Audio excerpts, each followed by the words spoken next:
This first session, we'll be talking more about, in a sense, who we are city to city, but more specifically, why. Why do we think that working with men like yourselves in the cities of Africa is the most important thing that we could be doing ourselves? And so some of what we're talking about now might only make sense by the end of the week. But we feel it right to put it at this end because it, in a sense, gives the framework for so much of the other detail that we'll be talking about in the next few days. Okay, and so we want it to be interactive. This might be different from some of the other lectures that you're having with some of the other professors. And I'll explain a little bit more about our teaching methodology as well at the end of this session. But the big point is we want it really to be interactive. You will gain most out of these things if we're able to dialogue around some of it. And so don't hesitate to interrupt. I might push the question to the back end. I'll give frequent opportunity to pause and reflect on some of these things. The program, I think, have you guys seen the program? Have you seen the modules that we're covering? Not yet. Have you seen those? Okay, I'll make sure we get it up for us on the screen a little bit later. But the brief explanation of the structure that we're doing is a lot of our content hangs together under three big subjects: gospel. And so we'll be spending a fair bit of time, especially today, thinking about the gospel and what the gospel is and how the gospel works. The next big section that we think about is city. And that specifically talks about how we, as pastors, as ministry leaders, engage the culture that we're seeking to reach with the gospel. And so why are cities important, and how do we actually make sure that this gospel speaks to this city in which God has called us to minister? And then lastly, movement. And so I'm starting a little bit with movement at the beginning for the reasons that I've already mentioned. Okay. Any questions before I start? Any thoughts at this stage? Anything that you want to make sure that you have clear? All right.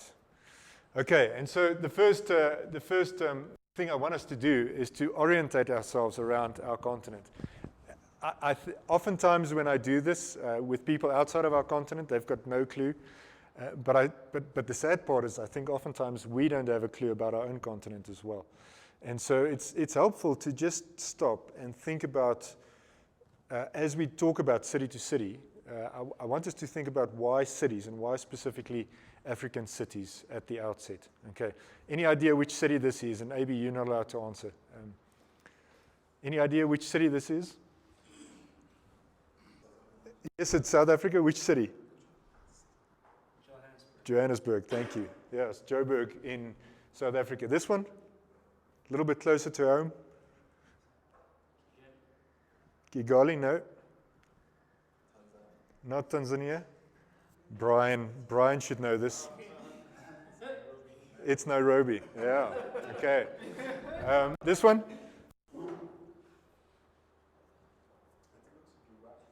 It looks like Dubai. That's the point. That's the point. Oftentimes, if I was putting up pictures of Dubai and London and Paris, we would easily be able to spot them, isn't it? So this is Accra in Ghana. This one? This is, for me, one of the most beautiful cities. Cape Town. Not Cape Town. Yeah, this is Abidjan, Côte d'Ivoire. Okay, so in West Africa, absolutely beautiful city. And so I start there because I think sometimes we undervalue what we've got. We look to the rest of the world and we appreciate what God is doing in other places. And there's beautiful cities on our continent that are full of enormous potential. Okay, we as City to City Africa are working in, we've been working in all of these cities across our continent. One of the things we've started doing over the last 2 years actually is to reduce our focus. So there's more than 30 cities listed there. One of the things we realized as we started doing this work in 2017 is that we'd love to see what is happening in many of these places, and so we trained leaders in all of these cities, but we're not going to be able to serve all of those cities well with the small team that we have. And so we're reducing those cities. The ones that are bigger are the ones that are receiving a little bit more of our focus. But we're even reducing those 14 big ones to 8 cities, and Addis is one of those cities in which we seek to work a little bit more specific. And so this is why we exist as City to City Africa. It's to see the gospel of Jesus Christ transform lives and impact cities in Africa. We'll talk a lot about how the gospel does that. How is it that the gospel is able to transform lives and impact cities? Now, maybe let me just say this as we look at that statement there. If we say transform lives, the gospel doesn't, in some magical, mystical way, transform lives. The way that the gospel transforms lives is as it touches the heart of one individual. And the gospel of Jesus Christ softens that one person's heart, and then affects that person's marriage, and then affects that person's children, and then affects a community of people around him. And it spills out from there. The way that the gospel can change a city is by starting in the heart of one person. And so that goes to the first part of that. It's transform lives and then impact cities. We want to see the gospel transform lives, firstly by conversion. We evangelistic at the core of what we do. We'll talk more about church planting, but the reason we want to see churches planted is because it's the most effective evangelistic strategy that exists. Okay. And so we want to see lives transformed by the gospel and then ultimately spill out into every area of the city. Okay. That's why we exist. This is some of you would have seen this before. This is a map of the world that is so out of proportion to reality. Okay. So if you look at that map, you see Africa is just one of the many continents, and it's almost the size of Australia, which is, of course, an enormous lie. That's not true. That's fake news. Okay. This is the reality of the size of our continent. You can fit all of the US, all of China, all of Western Europe, all of Eastern Europe, all of India inside of our continent. And so our continent is enormous, and it's brimming with enormous amount of potential. But the geography of our continent is not the most important part about our continent. The most important part about our continent is this. And this is what makes the future of Africa important for us, of course, but actually I think for the globe as well. And I'll come back to that thought in a second.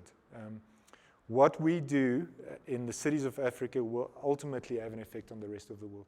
At the moment, 17% of everybody that lives on planet Earth lives in Africa. By 2100, that number will be 40%. By 2100, 50% of every baby born in the world will be born in Africa. And so as the rest of the world's populations decline and shrink and their populations become older, Africa will just continue to become younger. And so quick extra number on that. The average age in the US at the moment is 43.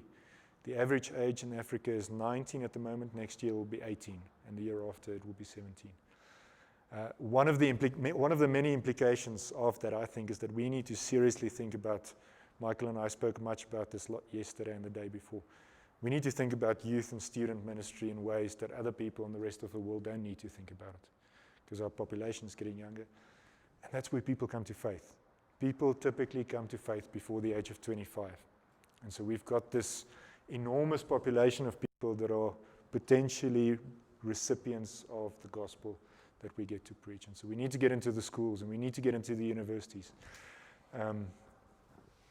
in order to do that. So this is another way to think about those numbers.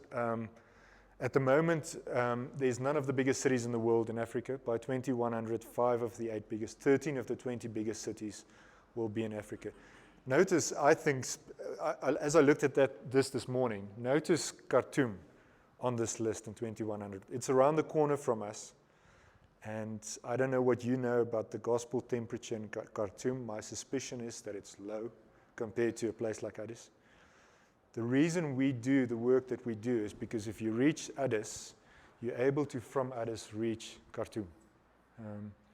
And so as we seek to build the gospel movement in Addis, it is so that it will be potentially a blessing to Khartoum, which will be the 6th biggest city in the world by 2100. Okay. And so I think the question we need to ask ourselves is, what will that city look like? What will be the gospel impact and influence and temperature in Khartoum in 2100. Okay. In the next 18 years, just 18 years, between now and 2040, the average African city will double in size.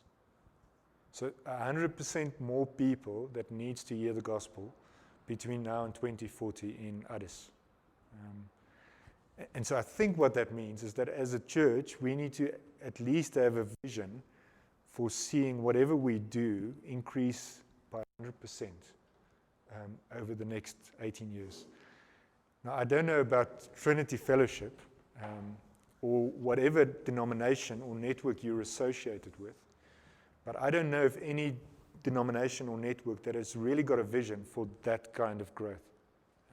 It just doesn't exist. We don't actually have, we look at what we've had over the last 10 or 20 years, and we don't realistically think that this is possible, that we can do anything about this. And I think we need to be honest and say that it is beyond us.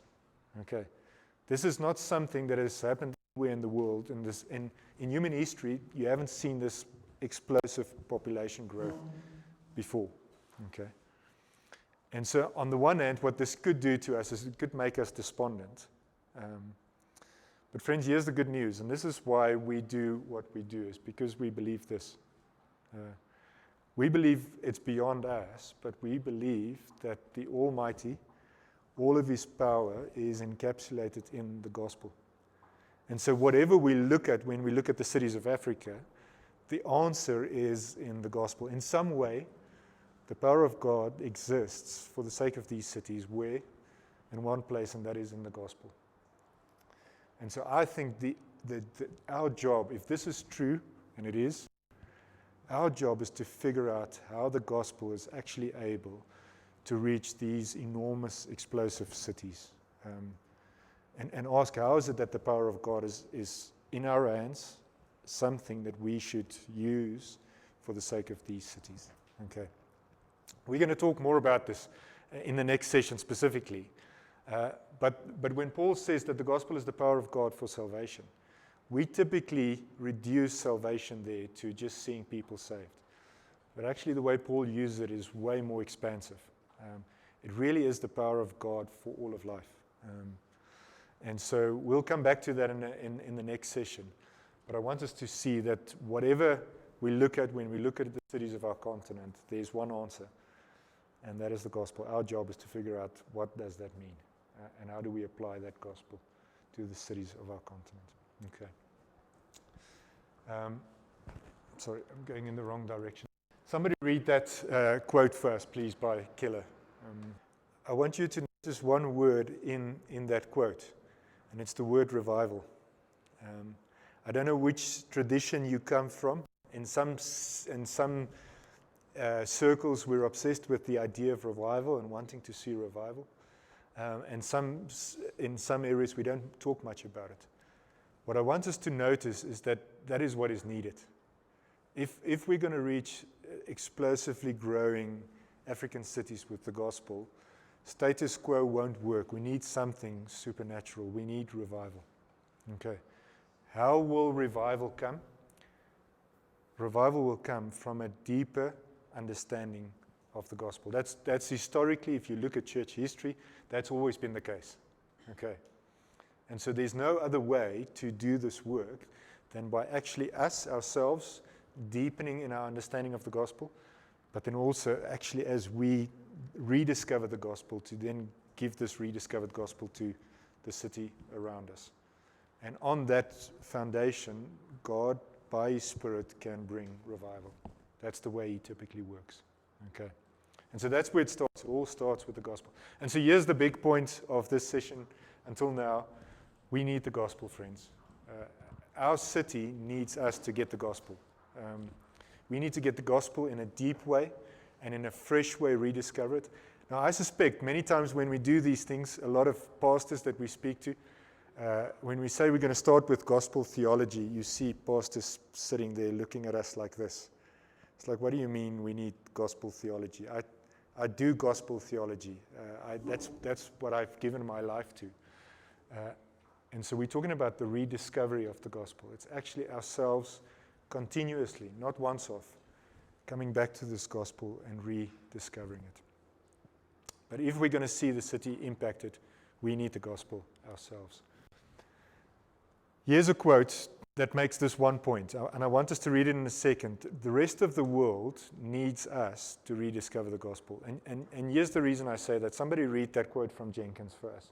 The point that he's making is that the future of global Christianity hinges to a large extent on the shape of the African church. And so the question is, what kind of a gospel people will we be? What kind of a gospel will we believe? Because whatever we believe, it will actually have an effect on global Christianity. I don't think we're seeing it at the moment. We're starting to see it in some places. The reality is that as the century proceeds, whatever happens here will increasingly have an impact on the global temperature of the gospel in other places as well. Okay. And so, last quote for now. Somebody read that for us, please. So on the one hand, we need the gospel. I think what they argue for in this book, and I'm hoping that some of you would have a copy of this book. The point that they're making is so often as pastors, we get caught up with what is in front of us, which is the church that we're leading. And if you're in pastoral ministry, you will know that is a 24/7 job. It can become all-consuming, and that is right, and it's good that we're concerned for the people that God calls us to lead. What they are saying is that is not enough. We cannot only be concerned with what is in front of us, but we need to be concerned with the city as a whole. And so whatever happens in the city, and the souls of lost people in the city, and the shape of other churches in the city, is actually something that God is looking to us to be concerned for. That's the point that they're making from those texts. And so I want to encourage you to read that book more and further. But even as you set out on a lifetime of ministry in the city, you need to start somewhere, and that's by starting with the church that God has entrusted to your care. But you want to simultaneously do this and look up and just see the rest of the city and realize that this little church can't do what is necessary for the sake of the city. I need other churches around me to be working alongside me to reach the city for Christ. That is as much my responsibility as the people that God has entrusted to me. Okay, and so here's Addis Ababa, and so we can disagree on the exact numbers and the exact mathematics in this slide, but if Addis at the moment is 2020 was 4.8 million people, and that's a disputed number, I know. But the same people that give you that number says that by 2030, Addis will be 7.4 million people. Okay, so that's 2.6 million people added to the city in the next 10 years. All right, so the city will grow by 2.6 million people. If we said we wanted 10% of the people, of the increase in the population, just 10% of the 2.6 million in gospel-centered churches, just 10%. We don't have this ambition of seeing 50%, just 10% of the people that grows the population of the city in gospel-centered churches. How many churches would need to be added to the current body of the churches in the city? And the answer is 260 churches per year. So back to the question earlier of what is the vision of our church or our denomination or our network?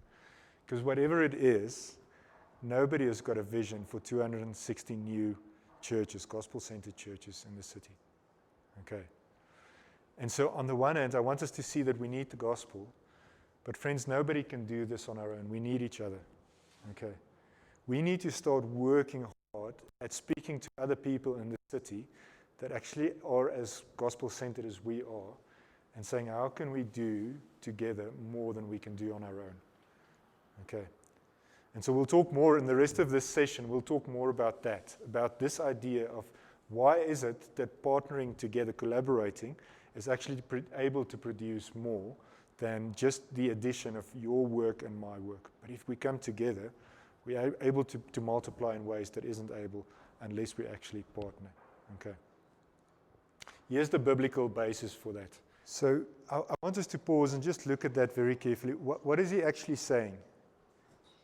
So what Keller is saying there is, I think what John 17 is saying, what Jesus is saying in John 17, is that perhaps our evangelistic ineffectiveness, our inability to really reach people with the gospel might be the result of our disunity.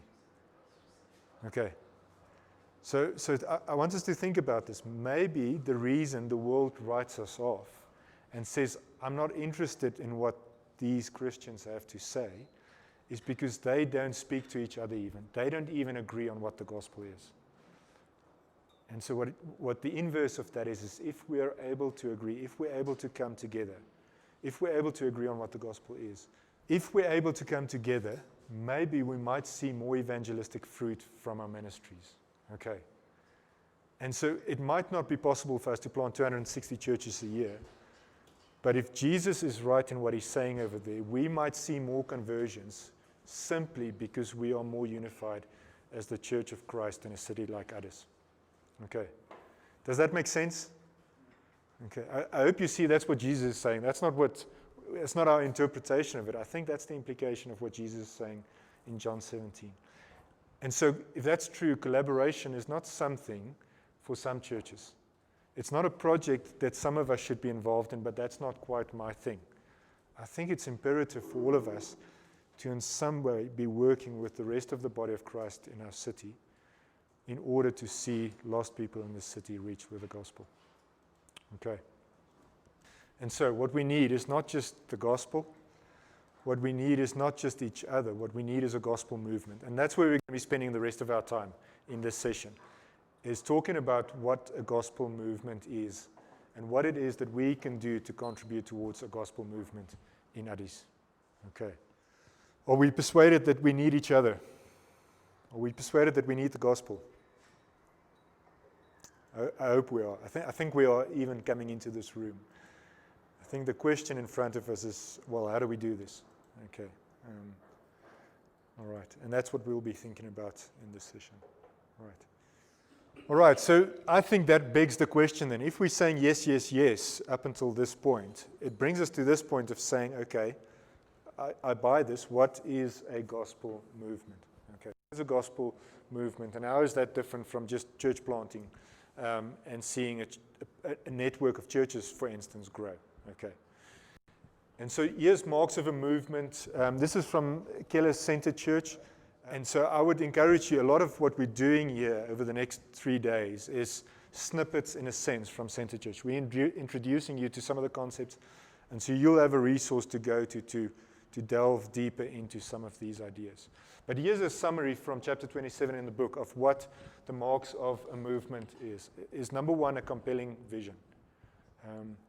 So often people would call us to come together and start working together, but there's not something that is put before us that is really compelling.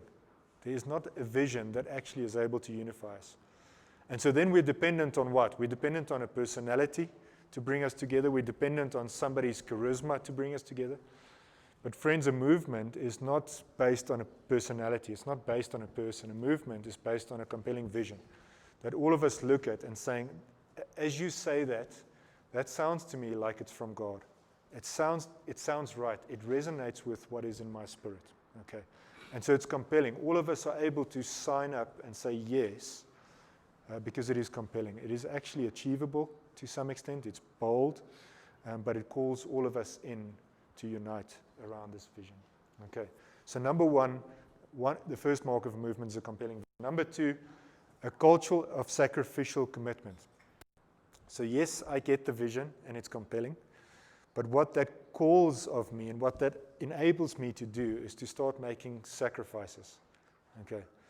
If we continuously ask what is in it for me, no movement will ever happen. But if the vision is compelling and people really get it, they start making sacrifices because they're not asking what's in it for me. They're saying, how can I serve this vision?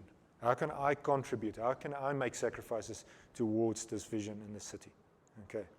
And it becomes a culture. Notice the word culture there. It's not just one or two people, but it becomes something that is pervasive. All of us start operating in a certain way that puts others before ourselves, that puts the vision ahead of just my church. Okay. Number three, generous flexibility towards others. We'll speak a lot about generosity over the next few days. Here's what we mean by this. So often as churches, and I think especially those of us who's got a healthy theology, I think major in where we differ with people around us. We're very aware on where we disagree with others. We're very aware of what the distinction is between my theology and your theology. But if we're going to see movement, it means that we don't necessarily give up on our certain positions. We still feel strongly about what is important to us. And yet we become generous in saying, I'm willing to disagree with people on secondary matters, not primary, not the gospel, but on secondary matters, and potentially still work with them. Okay. So I become generous in terms of the people that I'm willing to work with, and I become flexible. And some of the things that I previously would have held in a very closed hand, I say maybe I can be flexible on this. I can actually be willing to work with others that's slightly different in me on these issues. We can talk about those issues. What are primary issues? What are secondary issues? What are the issues that we need to agree on? And what are the issues that we need to disagree on? But that's maybe for discussion time as we get to that. Number 4, spontaneous growth from within. A movement is not a movement unless it is spontaneous, unless there's life happening spontaneously, unless there's growth. Okay, we can call something a movement, but if it's not growing, it's not a movement. Okay, and so oftentimes the word movement is used to describe we're a movement of churches, but actually, no, we're not. It's just us. And so if there's real movement that is from the Spirit, there will be life, there will be growth that is spontaneous. Okay. All right, and so those are marks of movement. Here's the question, I think, for us as we look at those marks. Can we produce a movement? Thoughts? So I want you to say what you think on this point. Can we produce a movement? Very good. Love how that psalm keeps these two elements together, isn't it?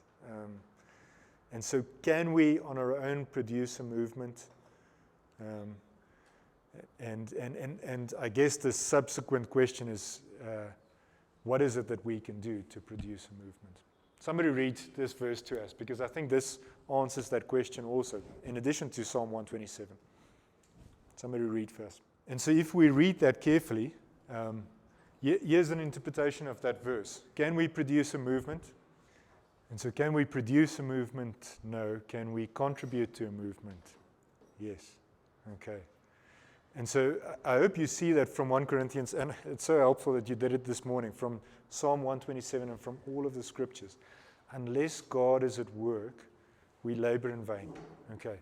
A movement is not something that is merely the results of what we do as humans. Okay. And so here's the math behind that statement. Okay.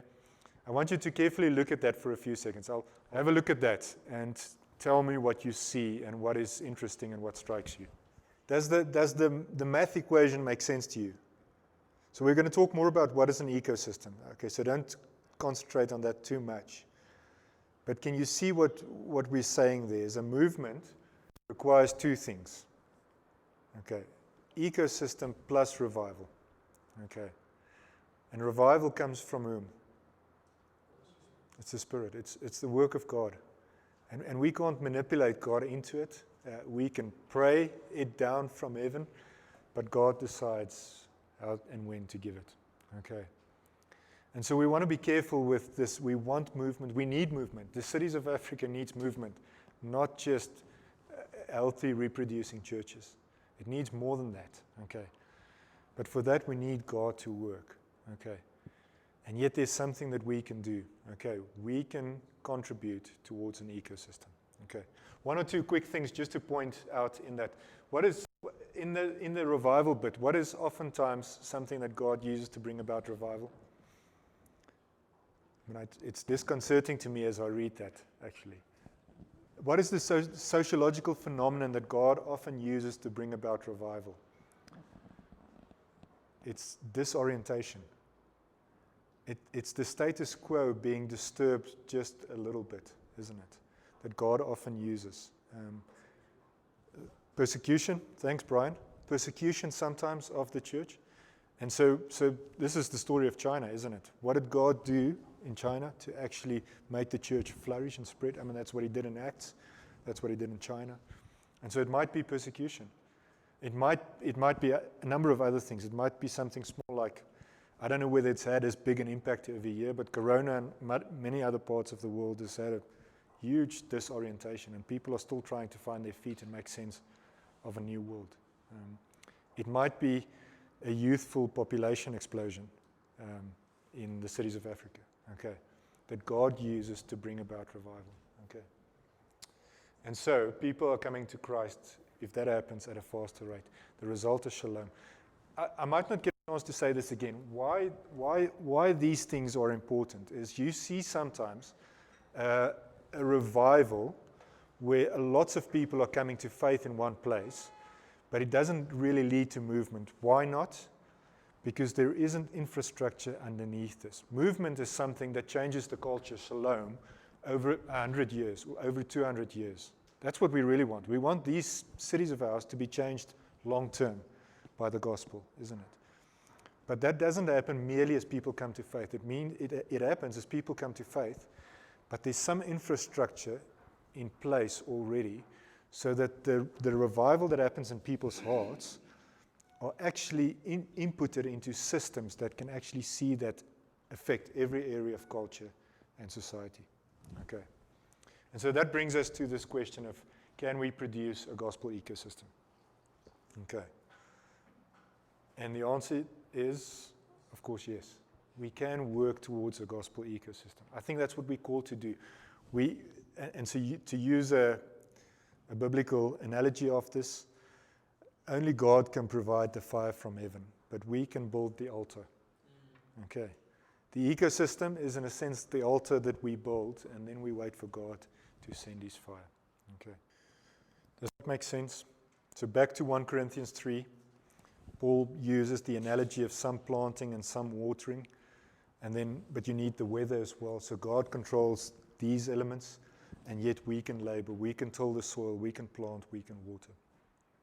But it's only as those things start coming together, start collaborating, start interdependently working together, that it produces growth. That's what we want, isn't it? We want growth. And the thing that is often missing is the interdependence. Okay, so here's a picture to actually put all of that together. This is a picture from the Book Center Church on what a gospel ecosystem might look like. Okay. And what we're not talking about is so much actually starting an ecosystem. Okay. Because I think if you look at that picture and you think of Addis Ababa, I think many of the elements are already in place, in some small measure at least. Okay. Are there student ministry happening in Addis? Yes. Okay. Are there city leadership initiatives happening? Yes. Okay. Is there a measure of church planting and revitalization that are happening? I think it is. I think the thing that is often missing and that I think we're concerned for is the interdependence, is the arrows. Okay. So often those things exist, but they don't exist independently of each other. Okay. And so ecosystem flourishes, back to this slide, if there's interdependence, if these things actually start speaking to each other and working with each other. Okay. And so Al's role, as he started doing his job, was a catalyst. That's my title, is we're catalysts, because what catalysts try and do is we try and work on the arrows, in a sense, is to make sure that the different pieces in the equation come together and start actually working towards greater health and growth. Okay. Does that make sense? Notice another thing. What's at the center of a healthy ecosystem? Gospel. Okay. And so we're not merely talking about working with literally everybody. The thing that will bring us together, the thing that will help us to collaborate, is a healthy understanding of the gospel. Okay. And so that's why we'll continue to spend a lot of time thinking about what is this gospel that is able to bring us together, that unites us. The blood of Christ unites. Ephesians 4, it's interesting, says maintain the unity of the Spirit. It doesn't say create the unity of the Spirit, it says maintain it. Okay? And so Jesus brings us together through the gospel, in the gospel. But that same thing provides the energy for the rest of the ecosystem. Okay, there's the gospel that is the power for salvation. Okay, it's the gospel that actually drives everything else that happens. Notice lastly, the second circle. What after the gospel? What's the most important thing in any healthy ecosystem?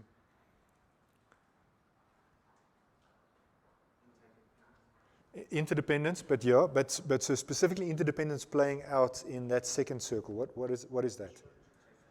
Church, and specifically church planting and revitalization. Okay.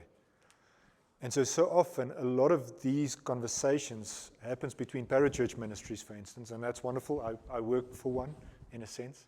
But friends, the heart of gospel movement is the Church of Jesus Christ. That's the vehicle that he created for the sake of gospel movement around the world. Okay. And why specifically within that world of church? Why specifically church planting and revitalization? And the reason is this.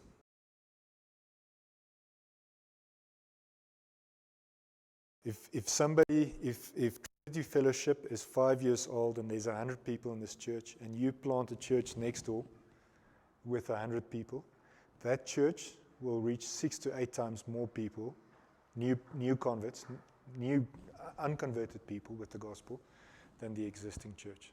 That is just a reality. If you study church history, that is the way that God works.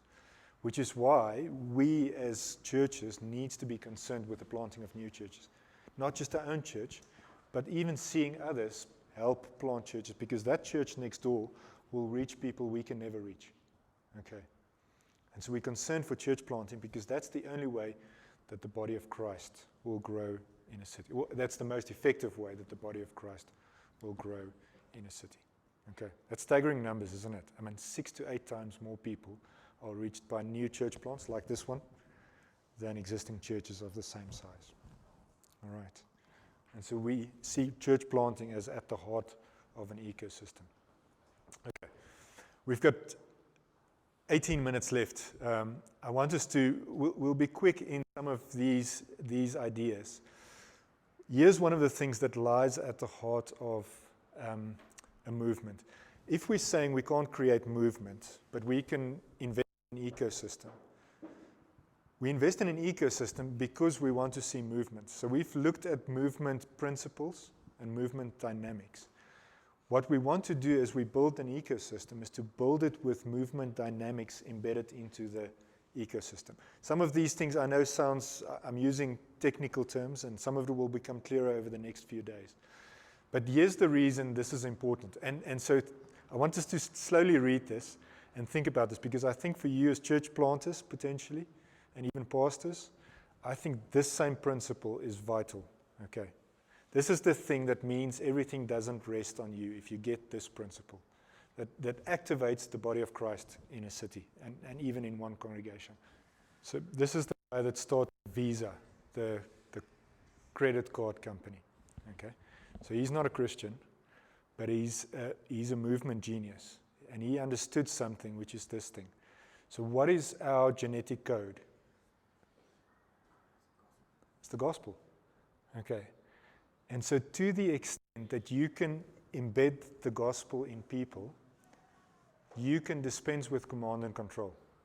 To the extent that we give our people the gospel, they will come up with thousands of unimaginable ways of living out that gospel and evangelizing people and changing the culture around them, because the gospel has got that power. Okay. And so our job in building an ecosystem, and even a church as a subset of that, is to make sure that we get the gospel deeply into people, get them in love with Jesus. Okay. And that is the DNA that if they've got it, you don't have to tell them what they need to do tomorrow morning. Okay, the gospel has got the power to do that. Okay. So often we as pastors want to command and control, isn't it? And rather we should give people purpose and principle and then let the gospel do its work in their lives. But so as we build an ecosystem, at the heart of an ecosystem is a healthy understanding of the gospel that will reach to the edges, so that the movement isn't dependent, the ecosystem isn't even dependent on an individual or the structure. The gospel can do its work. It can even control the shape of the theology that is happening out there. Okay, we can talk more about that. Here's some more on movement dynamics from that book that I mentioned. Open membership, spontaneity and organic organization, leadership not by command and control, but by influence, kingdom ownership, flexibility, localism, collaboration. We don't have time to stop on all of those. Maybe to double just on that first one. Okay. Open membership. If we talk about collaboration in a city like Addis Ababa, the one thing that is necessary for that collaboration to actually work is that we don't require people to become part of our thing. Leave what you're involved in, leave what you're a part of, and become part of our thing. That's an organization, and it might be a network, but it doesn't have movement dynamics at its heart. Okay, and so one way to visually understand that is the distinction between a bounded set and a centered set.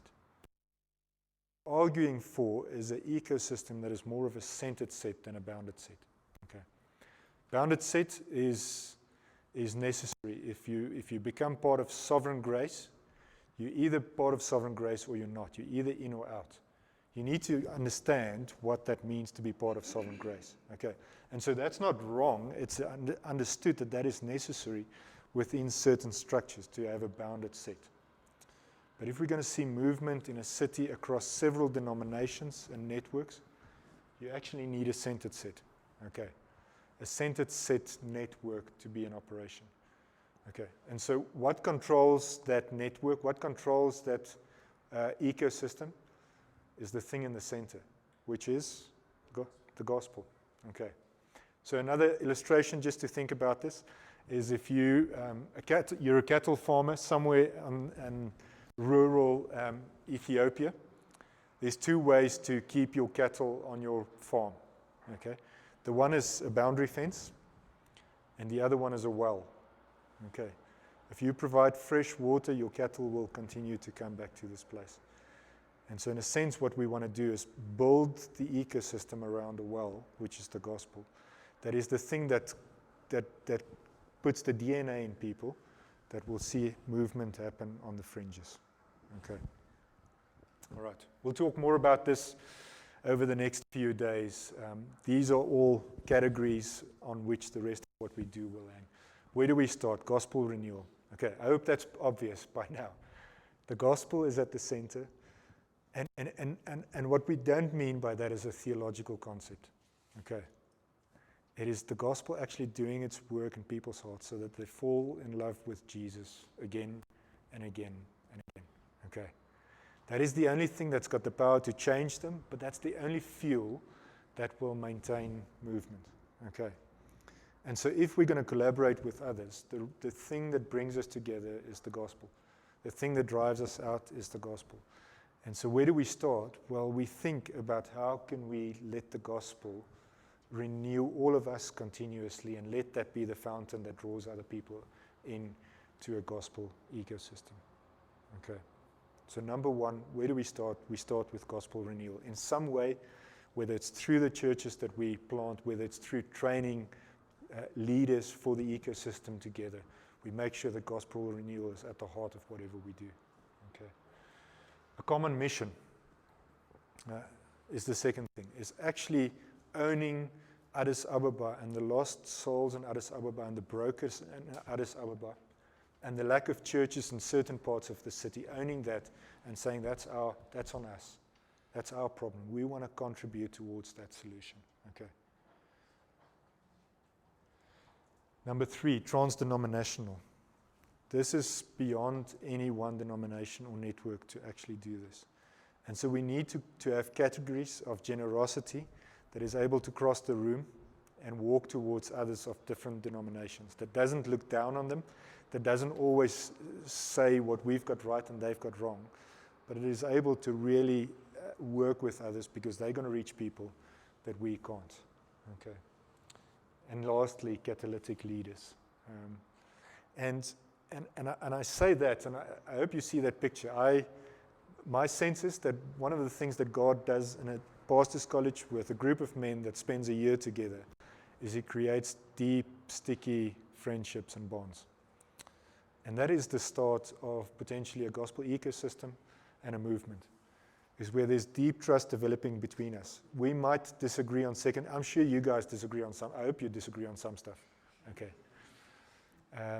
But we actually trust each other. I disagree with you, but I know you know the gospel. You trust Jesus. You love Him in the way that I do. And so I'm willing to go to war with you. Okay. And so this kind of catalytic friendships are at the heart of what might see an ecosystem spill out into the rest of the city. More pictures to describe what we're talking about. If you see each of these, so Al drew this on a napkin for me repeatedly until I finally understood what he was trying to say. And so I built a slide to put the napkin into the real world of technology. If each of those leaves of the flower is a different denomination or network in the city of Addis, or in the country of Ethiopia, and each of those little black things or yellow things are churches within that network or denomination, or individuals within that network or denomination. What we're talking about is actually saying to people, if we agree on the gospel, and we have a common desire to see others reached with that gospel, so we have that in common, it means I actually have more in common with you, who is not in my denomination, than I have with people in my denomination that doesn't get the gospel in the same way, or that doesn't have a vision for others. Okay. It means also that if we see it this way, I'm not asking you to leave what you're a part of. And so we have this dotted line that binds us together. I'm not saying to you, leave your Methodist church or your Presbyterian church. Stay there, but let us find ways of actually working together because we have a similar gospel and a similar mission. Okay. That's what we mean with open membership. We're not actually calling people to something that is meaning that they abandon whatever else is precious to them. Okay. All right. And so, last quick picture on that. We're not talking about a chain network, not about a star or a hub network. Both of those things are dependent on something, someone, some church, somewhere. The all-channel network has got all of these different parts working together, and we're all equals. Some might develop into hubs that are a little bit stronger, but even if some part of the network is cancelled, the rest of the network continues to grow and to flourish. We're not dependent on one. Okay.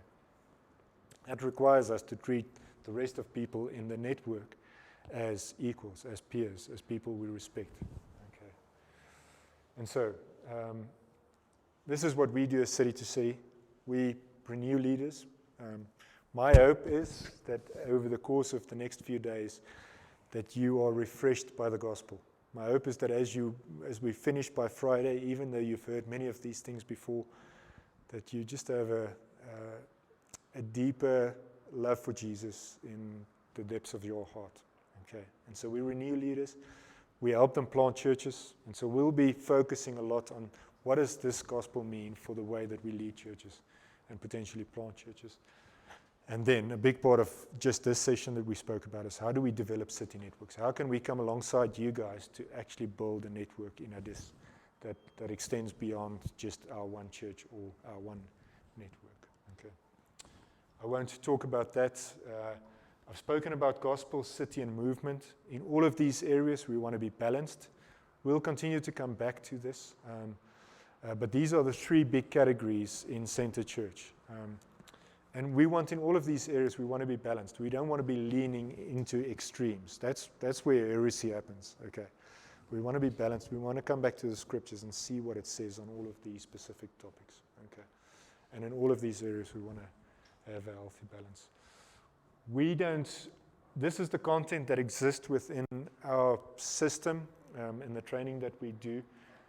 There's 60 modules over there, and over the course of these 4 days, we'll probably cover about 14 of those modules. And so who knows, we'll be in conversation with Mike and Josh what it might look like actually to potentially have another week somewhere where we can delve into another 14 modules of these things. Okay. The ones that we are doing now are sort of spread out through this, so you're getting a taste of some of those those things that we think are some of the key building blocks to everything else. Okay. A last thing I'll touch on before we take a break is you'll hear us talk about a theological vision a lot. I think this is something that distinguishes what we do from a lot of other training that you would potentially receive and a lot of books that you would read. When we get theological books, they fall either into the category of the bottom or the top. What to believe, our doctrine, our theology. And that's important. We're not disagreeing that that is important. We think that a lot of good stuff exists out there, and so we're not so much, we're going to hopefully sharpen your doctrinal foundation, but we're not here to create it. We're not here to actually challenge that. The other thing that we often get is how to do ministry, how to plant churches, how to do worship at church, or how to do a certain ministry in your church. And that's at the top level, ministry expressions. Now, what you see is oftentimes there's a jump being made from doctrinal foundation to ministry expressions. And so one of the sad things that we often do, and I think it's true for us in Africa, we see effective ways of doing ministry elsewhere, and then we copy and paste that, and we just try and do that over here. Okay. And there's oftentimes no real connection between our doctrinal foundation and our ministry expression. And so what we want to do over this course over the next few days is just help you develop a theological vision, which is taking your theological foundation on the one hand, but engaging with the culture in which you're called to reach people and saying, what does this mean for my ministry expression? Okay. We're not going to tell you, we can't tell you what that means for your ministry expression, but we're hoping that you're able to connect the dots between what the scripture says and what you believe and the culture that you're in, so that we effectively really reach people with the gospel in this place and time. Okay. And that's what a theological vision is supposed to do. It's supposed to help us develop just our critical eyes to see and to interpret what we've got and make sure we develop ministries that are really fruitful because they speak to the world in which God has called us to speak. We'll speak more about contextualization, a lot more.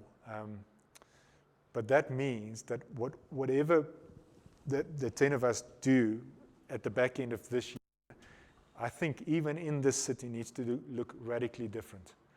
If we grasp a theological vision, we can't just copy and paste Trinity Fellowship or whatever it is that you've seen in other places. We really need to think about the people God are calling us to reach and make sure that we design ministry that will really reach them with the gospel. Okay. Same gospel, unchanging, and yet explained, enculturated in such a way that people sit up and listen and they say, oh my goodness, I've never heard this before. Okay. Same old gospel, and yet it becomes fresh to them. That's where revival happens. Okay. It's where that gospel is recaptured and becomes fresh. All right. And so that's where our emphasis and our contribution is as a city. This is another way to think about it. Your roots are your doctrine. We want to see fruit on this tree of the ministries that we lead and plant, but we want to make sure that that's rooted, that there's a connection between those things, and that's what a theological vision does. Okay. You'll hear us come back to this much. We want to be agents of gospel renewal in the city of Addis, but we can't be that if we're not objects of gospel renewal first. Okay. And so we want to make sure that the gospel does its work on our hearts before we expect it to do it on the hearts of our wives and the people in our congregations. We want to make sure that the gospel impacts us. And so our hope is that as we do this stuff over the next few days, that's your experience, is that yes, we think about what this means for our ministry later, but we firstly experience the gospel working in our own hearts. Okay. This is how adults learn. Adults learn not so much. So let me say this. Much of our training oftentimes are formal, and that's the typical seminary way of doing things. There's informal ways of learning things. That's imbibing it from the world around us. What we're trying to do is a sort of a non-formal training methodology, and what that means is that we as adults learn as we hear stuff, but then we engage, we stop, and we dialogue about it. And so my hope is that this is the last session in which I do as much speaking as I've done, and that in all of the rest of our sessions we get to discussion much more. Okay. The reason is not because we don't have something to say. It's because you guys learn better the more we're able to engage on these topics. Okay. And so it's this idea that we have content and we've got lived experience, and real transformation happens as those two things start engaging with each other. Okay. All right. That's how adults change. That's how they actually learn. Okay. I want to end with this thought. You might be very familiar with this, and you might have heard this used a lot of times. I think this is what we're actually talking about. Israel is on the outskirts of Babylon, and these are people that have destroyed their city. They're sitting in exile, and everything in them hates the people that have done this to them and their people. And so naturally in their minds, the thing that they're inclined to do, given who they are, given what has happened to them, given Old Testament law that they live and breathe, is to distance themselves from the people around them. And God says, no, you're not to do that. You're to engage the city, you're to love the city.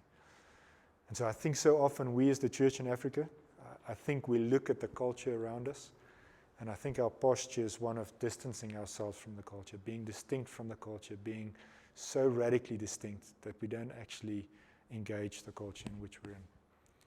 And friends, I think as God called Jeremiah and the exiles, he calls us to actually turn towards the city and really love the city. And it's only as we love the city and they prosper that we will prosper as the church of God in the city. Okay. And so we'll be spending a lot of our time there. What does that look like for us? What is our posture towards the city in which we're ministering? And so my hope is that we get to wrestle with that deeply. What does it mean to be God's people and really be distinct, to be in the world and not of it? Okay.